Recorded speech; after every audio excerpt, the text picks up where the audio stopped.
Stellen Sie sich vor. Das große Risiko für Alzheimer liegt nicht in Ihrer Familie. Nicht in Ihrem Alter, sondern in etwas, dem Sie jeden Tag ausgesetzt sind. Etwas, das als harmlos gilt. Etwas, das Sie wahrscheinlich gerade jetzt in Ihrem Leben haben, ohne zu ahnen, was es langsam mit Ihrem Gehirn macht. Viele Menschen glauben, Alzheimer kommt plötzlich. Von einem Tag auf den anderen.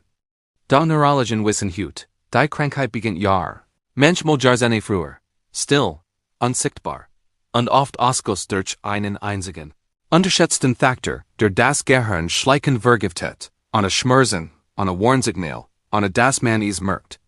Ein Neurolog sagt einmal singende, wenn Menschen wussten, was dieses ein Gift mit ihren Nervenzellen macht, würden sie es sofort aus ihrem Alltag verbannen. Und genau darüber sprechen wir jetzt. Denn dieses Gift NR1 ist kein klassisches Gift. Es steht nicht mit Totenkopf auf einer Flasche. Es riecht nicht, schmeckt nicht, brennt nicht. Im Gegenteil, viele Menschen halten es für normal, manch sogar für notwendig. Bevor wir darüber sprechen, was es ist, müssen wir kurz verstehen, wie Alzheimer wirklich entsteht.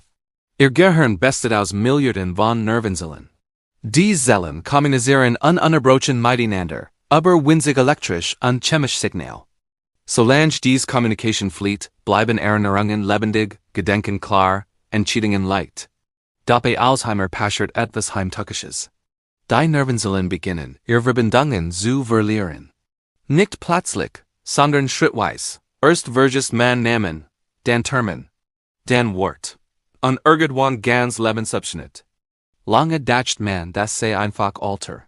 Heute weiß man, das stimmt nicht. Neurowissenschaftliche Studien zeigen, dass chronische Entzündung im Gehirn, sogenannte Neuroinflammation, einer der stärksten Treiber dieser Entwicklung ist. Entzündung wirkt wie ein schwellender Brand. Kein großes Feuer, aber genig, Strukturen langsam zu zerstreuen. Und genau hier kommt dieses Gift ins Spiel. Dieses Gift wirkt nicht sofort. Es eartht schleichend Stresshormon, stört den Schlaf, schwacht die Durchblutung des Gehirns und verhindert, dass sich Nervenzellen richtig regenerieren. Besonders fatal, es blockiert genau die Tiefschlafphasen, in denen das Gehirn sich selbst reinigt. Ja, Ihr Gehirn hat ein Reinigungssystem. Wenn Sie tief schlafen, wird zusätzlichen Amyl aus dem Gehirn gespult. Dazu gehören auch Amyloid-Ablagerungen, die stark mit Alzheimer in Verbindung stehen. Wenn dieser Reinigungsprozess immer wieder gestört wird, sammelt sich dieser MLM. Not fr not, jar fr jar, und raten Sie mal, was diesen Reinigungsprozess besonders zuverlässig sabotiert. Neurologen beobachten seit Jahren ein Muster. Menschen mit einem bestimmten Alltagsfaktor zeigen. Schlechter Gedächtnisleistung, schneller geistig erschöpfen, mehr Angst und innere Unruhe häufigers Nachtliches, Aufwachen, und langfristig. Ein deutlicheres Alzheimer-Risiko, und das erschreckend. Die meisten Betroffenen werden niemals vermuten, dass dieser Faktor schuld ist. Viele sagen sogar, das entspannt mich da, oder das hilft mir beim Abschalten. Da im Gehirn passiert etwas Verlegendes. Dieses Gift täuscht Entspannung vor, während es im Hintergrund Stressreaktion verstärkt. Es bringt das Nervensystem aus dem Gleichgewicht, schwacht den Hippocampus, also genau den Bereich, der für Erinnerungen zuständig ist, und macht das Gehirn Pfleger, für Degeneration. Und hier wird es persönlich. Denn dieses Gift steckt nicht in der Luftverschmutzung. Nicht im Leitungswasser. Nicht in exotischen Chemikalien. Es steckt in einer Gewohnheit, die Millionen Menschen täglich pflegen, oft bis spät in den Abend hinein. Eine Gewohnheit, die besonders nach dem 50 oder 60 Lebensjahr plötzlich ein ganz andere Wirkung auf das Gehirn hat als früher. Im nächsten Teil sehe ich Ihnen genau, was dieses Gift ist. Warum Neurologen heute so eindringlich davor warnen, und warum viele Menschen den Schaden erst bemerken, wenn es fast zu spät ist. Denn dieses Gift ist chronischer mentaler Dauerstress, ausgelöst durch permanente Reizüberflutung, ständige Erreichbarkeit und fehlend echte Ruhephasen. Und das beherrscht viel. Die meisten Menschen denken bei Gift an etwas Chemisches. Doch Neurologen sprechen hier von einem biologischen Gift, das im Körper selbst entsteht. Immer dann, wenn das Gehirn keine Pause bekommt. Lassen Sie uns das greifbar machen. Vor 30 oder 40 Jahren hat das Gehirn natürlich Erholungsfenster. Abends wurde es ruhig. Informationen hatten ein Ende. Das Nervensystem konnte herunterfahren. Heute passiert das Gegenteil. Das Gehirn wird bis kurz vor dem Einschlafen mit Nachrichten, Bildern, Geräuschen und emotionalen Reisen bombardiert. Und das Gehirn unterscheidet nicht zwischen wichtig und unwichtig. Ihr Nervenzellen ist jede Nachricht, jedes Schlagzeil, jedes Video ein potenzielles Ereignis, auf das reagiert werden muss. Das Ergebnis.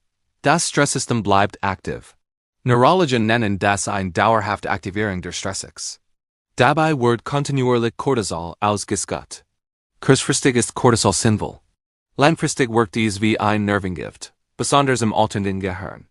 Studien zeigen, chronisch erhöhtes Cortisol schrumpft den Hippocampus.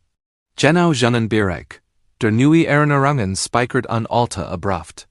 Menschen mit dauerhaftem Stress zeigen messbar weniger Volumen in diesem Areal, und jetzt kommt der Punkt, den wir nicht ran wollen. Dieser Stress verhält sich nicht immer wie Stress an. Verhält sich often wie beschäftigt sein. Wie informiert bleiben, wie noch kurz etwas nachschauen. Wie abschalten mit dem Handy. Da neurologisch ist das kein Abschalten, es ist Daueralarm. Besonders gefährlich wird es bei einem bestimmten Alter. Mit zunehmendem Alter wird das Gehirn empfindlicher. Die Bluthirnschrank wird durchlässiger.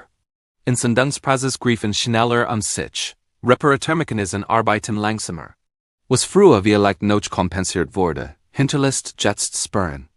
Neurologen sehen das immer wieder. Menschen aber löscher, die geistig ständig online sind, entwickeln häufiger Gedächtnisprobleme, selbst wenn sie körperlich gesund leben. Und dann ist der Schlaf. Wir sagen, ich schlafe da, aber Neurologen schauen genauer hin, sie messen Tiefschlaf, sie messen REM-Phasen.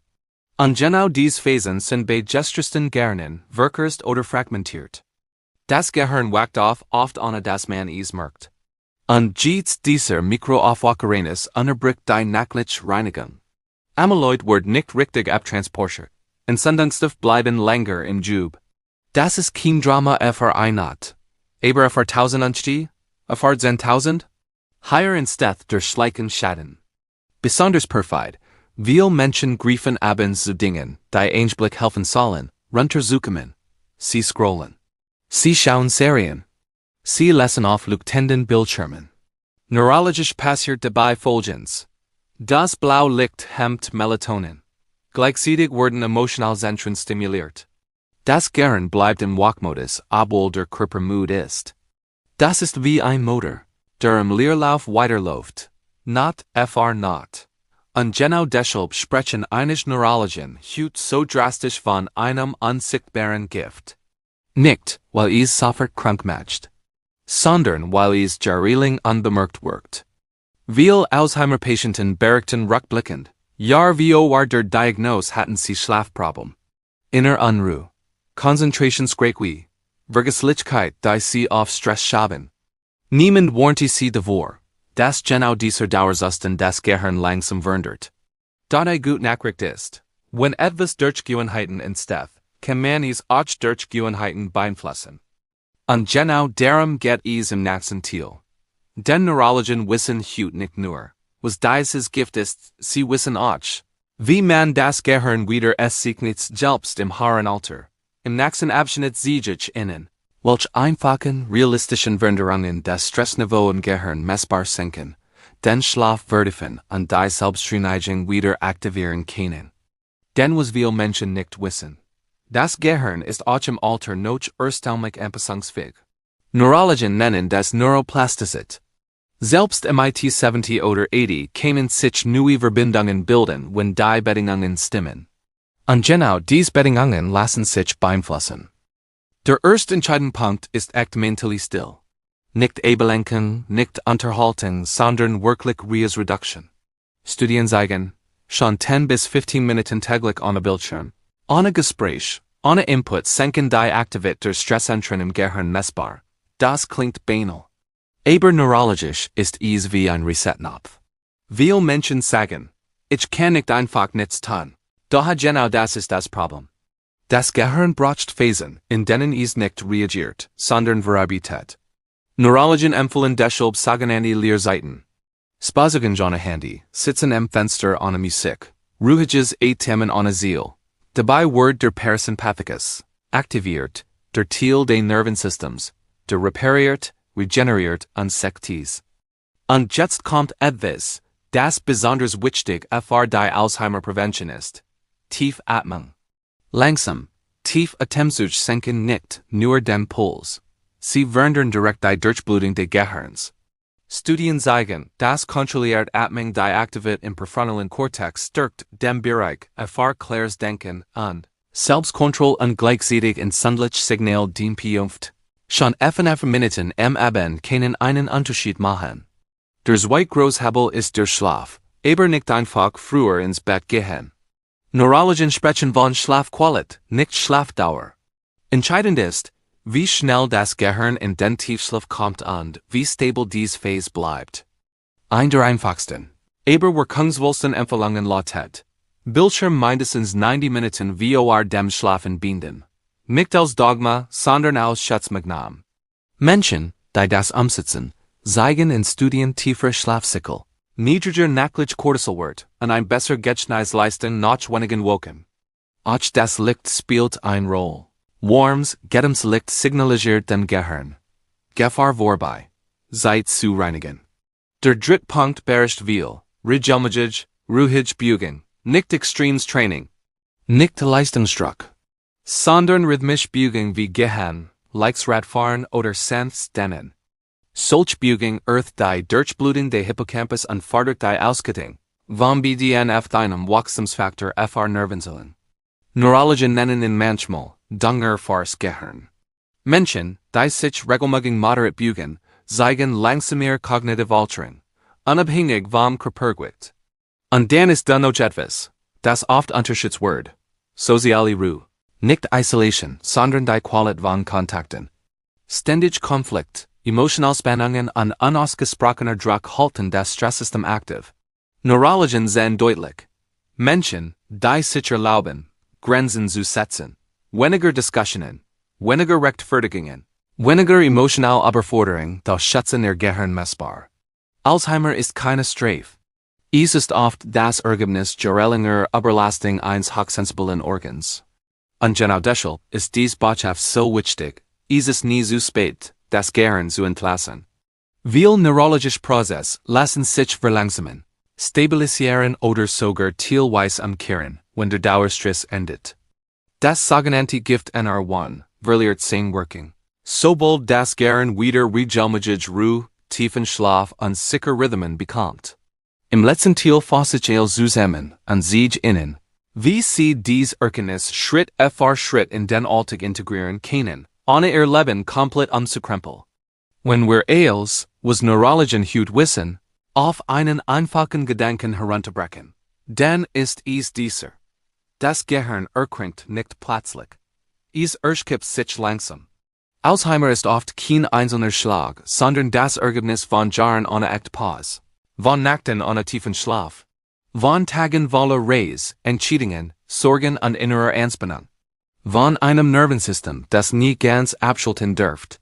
Das Gift NR1 wirkt deshalb so gefährlich, weil es sich normal anfühlt, weil es Teil des Alltagsjürden ist, weil niemand gelernt hat, dass ständig mentally aktiviert kein Zeichen von Stärke ist, sondern ein Risiko.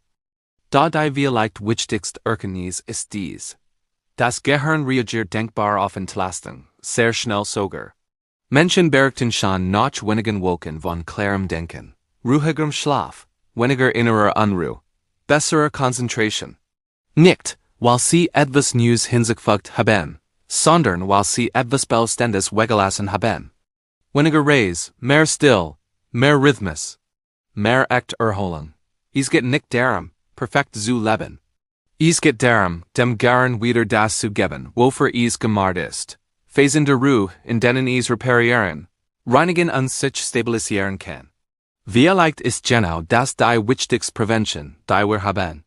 Keine Pill, kein Wundermittel, sondern die bewusste Entscheidung, das eigene Gehirn nicht länger im Dauerstress zu halten. Den je früher dieses unsichtbare Gift sein macht verliert, desto größer ist die Chance, dass Erinnerungen, Klarheit und geistig Selbstständigkeit länger erhalten bleiben. Und manchmal beginnt Schutz nicht mit mehr Wissen, sondern mit weniger Lärm.